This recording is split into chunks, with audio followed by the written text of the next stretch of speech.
ततो युद्धपरिश्रान्तं समरे चिन्तया स्थितं रावणं चाग्रतो दुष्ट्या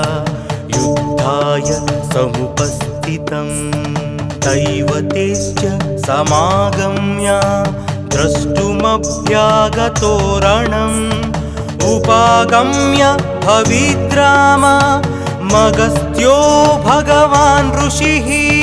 राम राम महाबाहो शृणु गुह्यं सनातनं येन सर्वान् नरीन् वत्सा समरे विजयिष्यसि आदित्यहृदयं पुण्यं सर्वशत्रुविनाशनं जयावहं जपे नित्यमक्षयं परमं शुभं सर्वमङ्गलमाङ्गल्यं सर्वपापप्रणाशनं चिन्ताशोकप्रशमना मयूर्वर्धनमुत्तमम् रश्मिमन्तं समुद्यन्तं देवासुर नमस्कृतं पूजयस्व विवस्वन्तं भास्करं भुवनेश्वरं सर्वदेवतात्मको हेश तेजस्वी रश्मिभावनः एष देवासुरगणान् लोकान् पादिगवस्तिभिः एष ब्रह्मश्च विष्णुश्च शिवस्कन्दः प्रजापतिः महेन्द्रो धनदः कालो यमः सोमो ह्यपाम्पतिः वसवः सान्ध्या अश्विनौ मारुतो मनुः वायुर्वह्नि प्रजाः प्राणा ऋतुकर्ता प्रभाकरः आदित्यः सविता सूर्याः खगः पूषा गभस्तिमान् सुवर्णसदृशो भानुः सुवर्णरेता दिवाकरः हरिद्वसा सहस्रार्ची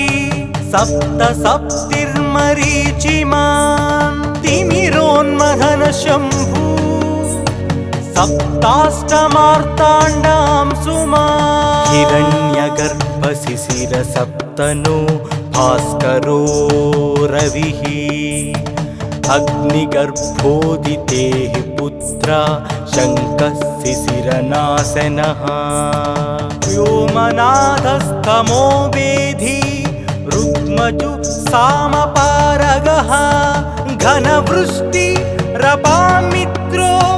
विन्ध्यावीधिप्लवङ्गमः आतपी मण्डली मृत्युः पिङ्गलः सर्वतापनः रविर्विशो महातेजो रक्तः सर्वभवोद्भवः नक्षत्र ग्रहतारणा मधिपो विश्वभावनः तेजसामपि तेजस्वी द्वादशात्मान् नमोऽस्तु ते नमः पूर्वाय गिरये पश्चिमायाद्रये नमः ज्योतिर्गणानां पतये दिनाधिपतये नमः जयाय जयभद्राय हर्यस्वाय नमो नमः नमो नमः सहस्रांशो आदित्याय नमो नमः नमः उग्राय वीराय सारंगाय नमो नमः नमः पद्मप्रबोधाय मार्ताण्डाय नमो नमः ब्रह्मेशानाच्युतेशाय सूर्यायादित्यवर्चसे भास्वते सर्वभक्षाय रौद्राय वपुषे नमः तमोघ्नाय हिमघ्नाय शत्रुघ्नायामितात्मने कृतघ्नघ्नाय देवाय ज्योतिषां पतये नमः सप्तचामीकराभाय त्वग्नये विश्वकर्मणे नमस्तमोऽभिनिघ्नाय रवये लोकसाक्षिणे नासायत्येष वैभूतं तथैव सृजति प्रभुः व्यायत्येष तपत्येष वर्षत्येष गभस्तिभिः येष सुप्तेषु जाग्रत्ति भूतेषु परिनिष्ठतः येष चैवाग्निहोत्रं च फलं चैवाग्निहोत्रिणा वेदाश्च क्रतवश्चैव क्रतूनां फलमेव च यानि कृत्यानि लोकेषु सर्वयेषु रविः प्रभुः येन मापत्सु कृत्येषु कान्तारेषु भयेषु च कीर्तियन् पुरुषः कश्चिन्नावसीदति राघवा पूजया स्वैनमेकाग्रो देवदेवं जगत्पतिम् एतत्त्रिगुणितं जप्त्या युद्धेषु विजयिष्यसि अस्मिन् क्षणे महाबाहो रावणं त्वं वदिष्यसि एवमुक्त्या तदागस्तो जगाम च यथागतम् एतच्छ्रुत्वा महातेजा नष्टशोको भवत्तदा धारयामास सुप्रीतो राघवः प्रयतात्मवान् आदित्यं प्रेक्ष्य जप्त्यातु परं हर्षमवाप्तनवान् क्रीडाचम्या शुचित् भूत्वा धनुरादाय वीर्यवान् रावणं प्रेक्ष्य हृष्टात्मा युद्धाय समुपागम सर्वयत्नेन महतावधे तस्य धृतोऽभवत् अधरविवदनिरीक्षा रामं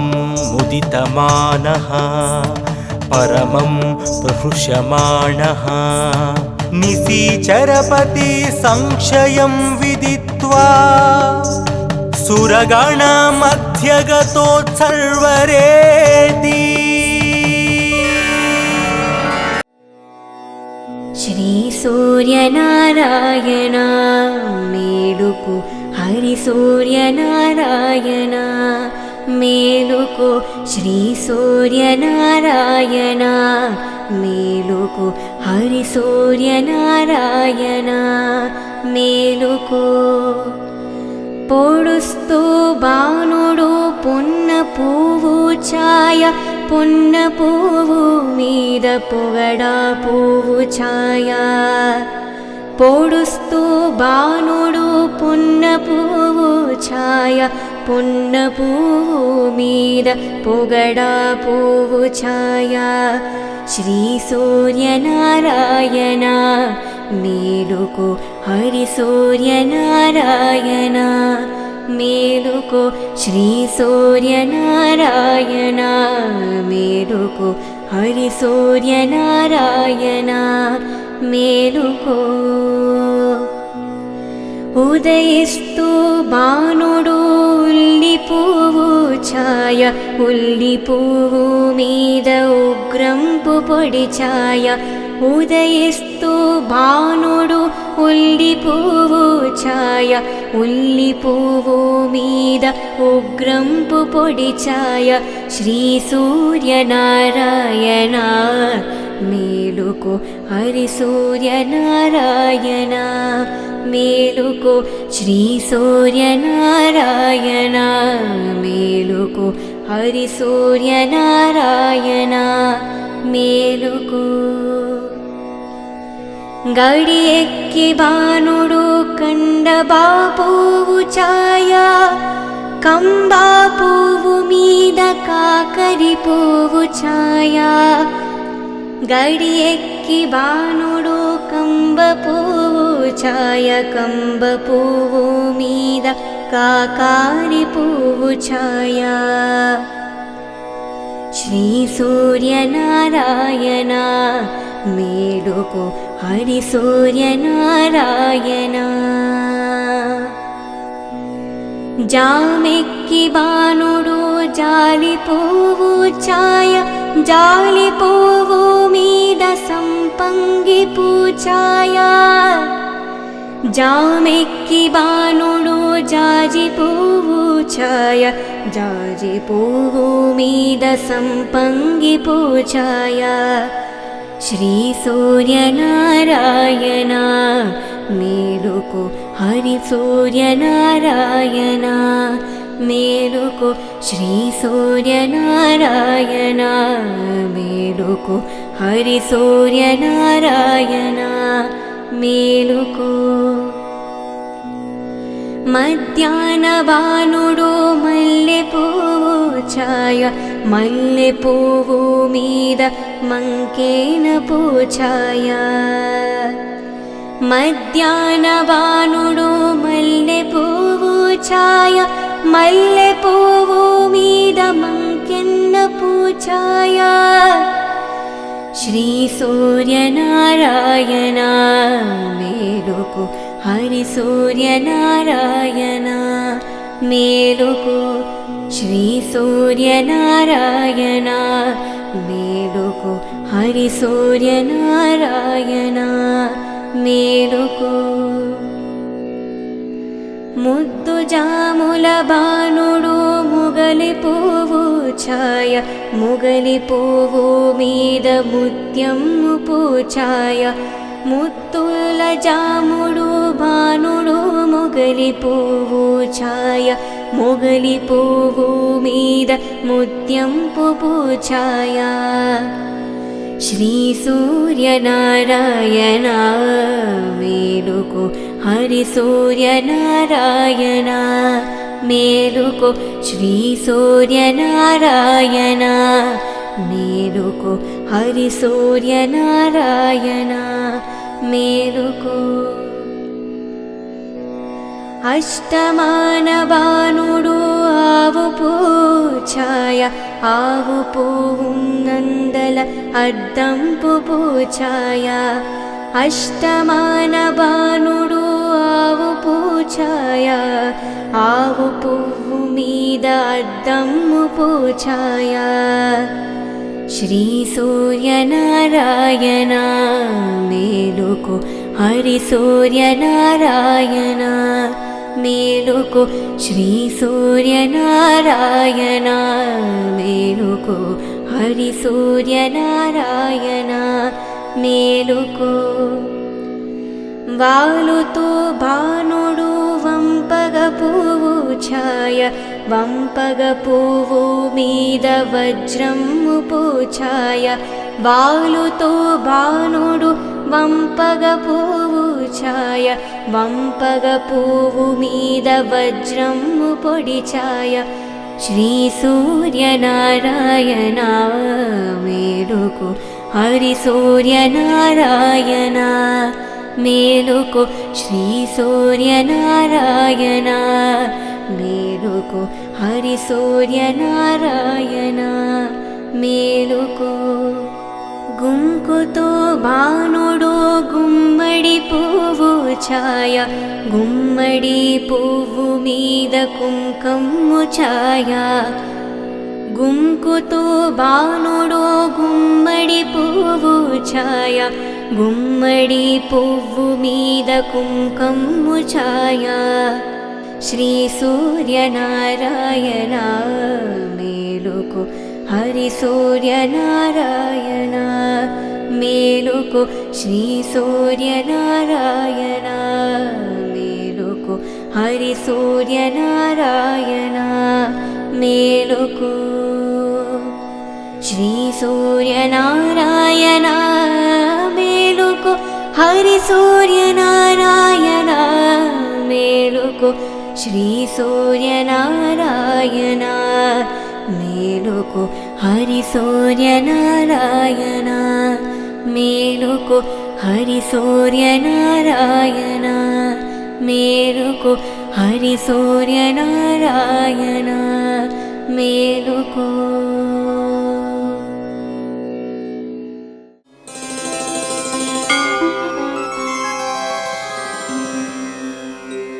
श्रीमदयप्पदीक्षितविरचितं महामहिमान्वितम् आदित्यस्तोत्रम् विस्तारायाममानं दशभिरुपगतो योजनानां सहस्रैः चक्रे पञ्चारणाभित्रितयवतिलसन्नेमि षट्के निविष्टः सप्तच्छन्दस्तुरङ्गहितवहनधुरो हायनां क्षत्रिवर्ग ह्यक्ताकप्ताखिलाङ्गः स्फुरतु मम पुरः स्यन्दनश्चान्दभानोः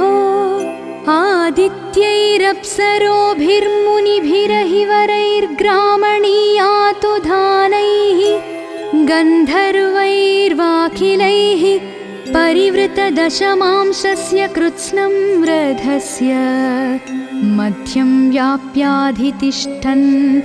मणिरिव नभसो मण्डलश्चण्डरश्मेः ब्रह्मज्योतिर्विवर्तः श्रुतिनिकरघनीभावरूपः समिन्धे निर्गच्छन्दोर्कबिम्बान् निखिलजनिभृतां हार्दनाडी प्रविष्टाः नाड्यो वस्वादिबृन्दारकगणमधुनस्तस्य नानादिगुप्ताः वर्षन्तस्तोयमुष्टं तुहिनमहि जलान्यापिबन्तः समन्तात् पित्रादीनां स्वदौषध्यमृतरसकृतो भान्ति कान्तिप्ररोहाः श्रेष्ठां स्तेषां सहस्रे त्रिदिववसुधयोः पञ्चदिग्व्याप्तिभाजां शुभ्रां तारकौघं शशितनयमुखान् पञ्चचोद्भासयन्तः आरोहो भाजमुख्यास्त्रिभुवनदहने सप्तसूर्या भवन्तः सर्वान् व्याधीन् सुषुम्ना प्रभृतय इह मे सूर्यपादाः क्षिपन्तु आदित्यानाश्रिताः षण्णवतिगुणसहस्रान्विता रश्मयोऽन्ये मासे मासे विभक्तास्त्रिभुवनभवनं पावयन्तः स्फुरन्ति येषां भुव्यप्रचारे जगदवनकृतां सप्तरश्म्युत्थितानां संसर्पे चाधिमासे व्रतयजनमुखाः सत्क्रियाः न क्रियन्ते आदित्यां मण्डलान्तः स्फुरदरुणवपुस्तेजसा व्याप्तविश्वं प्रातर्मध्याह्नसायं समयविभजनादृग्यजुस्सामसेव्यं प्राप्यं च प्रापकं च प्रथितमतिपथिज्ञानिनामुत्तरस्मिन् साक्षात् ब्रह्मेत्युपास्यं सकलभयहराभ्युद्गमं संश्रयामि यच्छक्त्याधिष्ठितानां तपनहिमजलोत्सर्जनादिर्जगत्याम् आदित्यानामशेषः प्रभवति नियतः स्वस्वमासाधिकारः यत्प्राधान्यं व्यनक्ति स्वयमपि भगवान् द्वादशस्तेषु भूत्वा तं त्रैलोक्यस्य मूलं प्रणमत परमं दैवतं सप्तसप्तिम् स्वः स्त्रीगन्धर्वयक्षा मुनिवरभुजगा यातु धानाश्च नित्यम्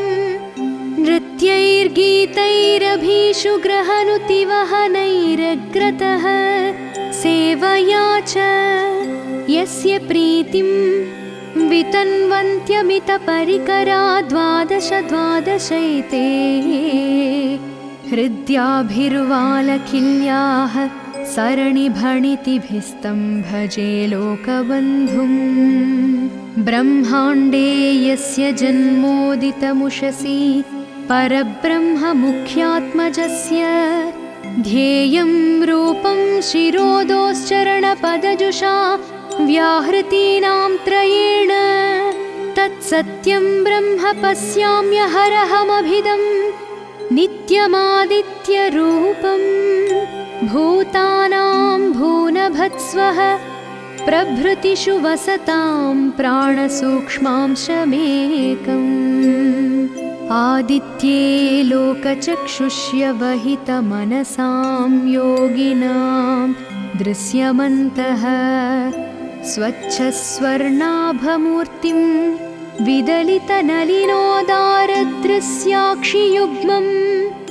रुक्सामोद्गानगेष्णं निरतिशयलसल्लोककामेशभावम् सर्वावत्योदितत्वादुदितसमुदितं ब्रह्मशम्भुं प्रपद्ये ओमित्युद्गीतभक्तेरवयवपदवीं प्राप्तवत्यर्क्षरेऽस्मिन् यस्योपास्तिः समस्तं दुरितमपनयत्वर्कबिम्बे स्थितस्य यत्पूजैकप्रधानान्यघमखिलमपि घ्नन्ति कृच्छ्रव्रतानि ध्यातः सर्वोपतापान् हरतु परशिवः सोऽयमाद्योऽभिषज्ञः आदित्ये मण्डलार्चिः पुरुषविभिदयाद्यन्तमध्यागमात्मा न्यागोपालाङ्गनाभ्यो नयनपथजुषा ज्योतिषा दीप्यमानम् गायत्री मन्त्रसेव्यं निखिलजनधियां प्रेरकं विश्वरूपं नीलग्रीवं त्रिनेत्रं शिवमनिशमुमावल्लभं संश्रयामि अभ्राकल्पः शताङ्गः स्थिरपणितिमयं मण्डलं रश्मिभेदाः साहस्रास्तेषु सप्तश्रुतिभिरभिहिताः किञ्चिन्दूनाश्च लक्षाः एकैकेषां चतस्रस्तदनु दिनमणेरादिदेवस्य तिस्रः कप्ताः तत्तत्प्रभावप्रकटनमहिताः स्रग्धरा द्वादशैताः दुःस्वप्नं दुर्निमित्तं दुरितमखिलमप्यामयानप्यसाध्यान् दोषान् दुःस्थानसंस्थग्रहगणजनितान् दुष्टभूतान् ग्रहादीन् निर्धूनोति स्थिरां च श्रियमिह लभते मुक्तिमभ्येति चान्ते संकीर्त्य स्तोत्ररत्नं सकृदपि मनुजः प्रत्यहं प्रत्युरह्ना इति श्रीमदयप्पदीक्षितविरचित श्रीमदादित्यस्तोत्ररत्नं सम्पूर्णम्।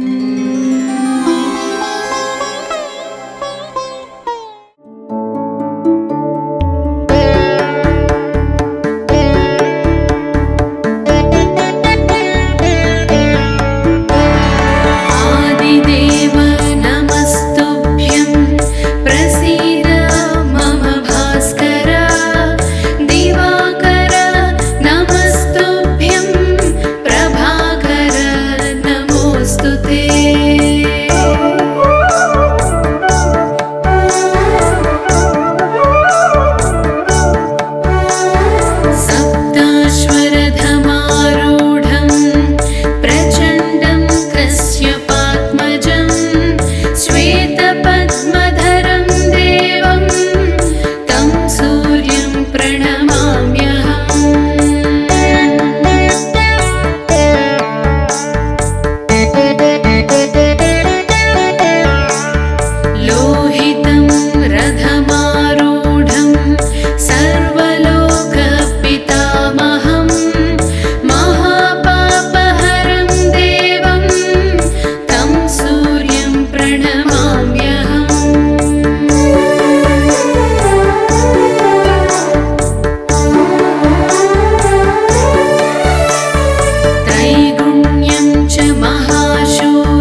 सूर्याष्टकम्